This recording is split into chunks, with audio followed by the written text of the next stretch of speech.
magandang tanghali mga kaparm. Kumusta kayo dyan? Ito pala yung aking ginagawang kulungan ng manok. Kasi ang daming kinakain yung sisiw. Ito yung mga manok. Kita ko sa inyo. Aking ginagawa. Yan. Yan. Manok siya. Ayan, mga sisiw. Isa. Dalawang umaga po. Ayan.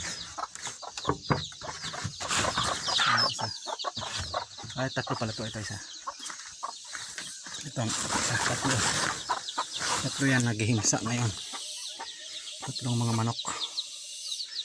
Ito yung aking ginagawang kulungan. Ito, medyo malaki siya. Ilang kwarto? Isa, dalawa, tatlo, apat, walo. Walong kwarto siya. Para sa baba yung mga umagak, yung maliliit, yung tandang, ay yung mga inahin. Sa baba yung tandang, sa taas. Para pagdating ng araw, mayroon ma-harvest na manok, may pang ulam-ulam. Ano lang ang buhay dito sa probinsya. Sige, hanggang dito na lang mga farm. Salamat sa panonood.